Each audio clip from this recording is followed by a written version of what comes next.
for altruism and charity and do good and liberal and... No. And conservative. You might as well add it all. You don't like the conservatives either? No. Well, not today's conservatives. All right.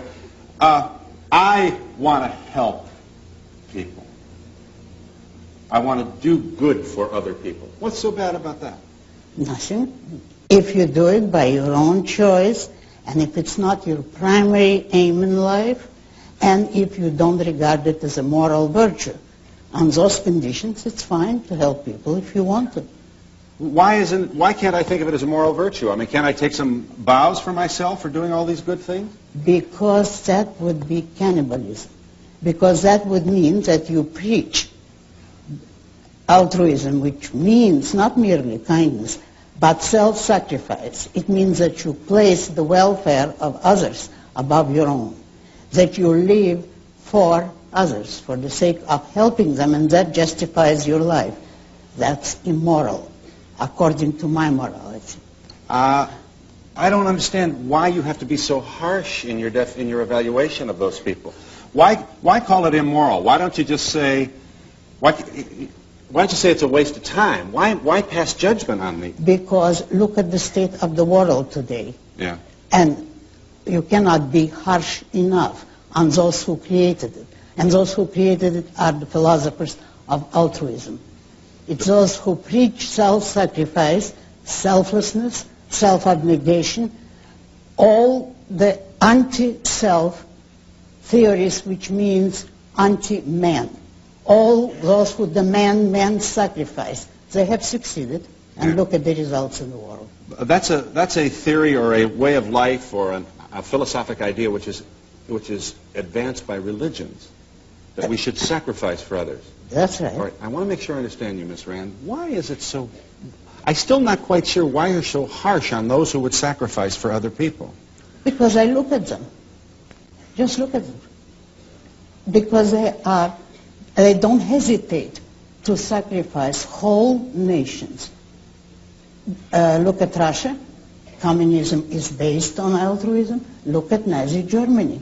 The Nazis were more explicit than even the Russians in preaching self-sacrifice and altruism, and self-sacrifice for the state, for the folk, the people. Every dictatorship is based on altruism. Now you can't fight it by merely saying it's a difference of opinion. It's a difference of life and death.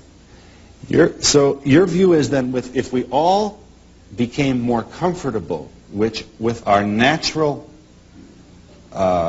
tendencies, that is to say, selfishness, there would be less horror, less war, less Hitler? There wouldn't be any.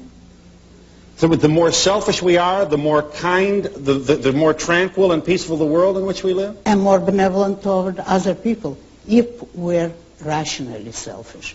By that I mean a selfishness which can justify one's every action rationally, not the kind of whim worship, as I call it, which consists of just indulging your own desires and urges of the moment, and there is no innate natural idea, you know. There isn't, huh? No. Well, I have a lot of innate tendencies. You think they're innate. You know what I would say? Check your premises.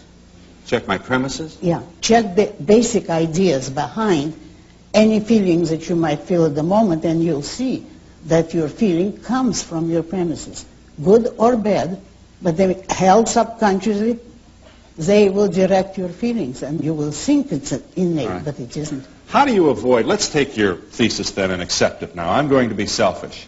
You know what I'm going to do? I'm going to be real talented and charismatic, and I'm going to develop a lot of wealth, and I'm going to have a lot of money and a lot of banks, and pretty soon nobody's going to be able to compete with me because I've already purchased all my competitors. And now I have dictatorial power over people, and I can name the price of bacon or price of oil or whatever it is, the commodity I'm selling. You know, I agree with you that you're very talented and you could accomplish a great deal and already have, but you're talking about the impossible. In a free society, nobody can become a monopolist or a dictator. The system itself, the free market, will destroy you. How do you explain Mobil Oil, Exxon, How do you explain the prices that they're able to charge for it? I think that they're stupid appeasers who get too little and put up with too much. Who? The oil companies? Yes. You Now, just here you have to let me explain. All right.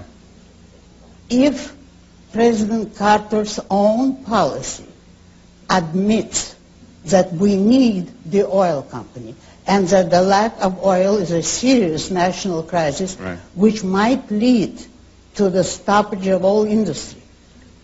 If that is what we need, by what right can we tell those men, go ahead and produce what we want, while we're insulting you, while we're trying to control your business, and while we're not leaving you that which you produced? Today, it's crudely obvious. If we need the oil companies, we have only one of two choices. Either we produce oil ourselves, and no government has ever done it or can do it, or we have to accept the oil companies' terms, pay them whatever they can get. The more they get, the more credit to them, because that means the country needs it and pays them. They produce something needed by the people. And we must say thank you instead of putting or proposing to put a tax on them in order to give the money to the government who does nothing.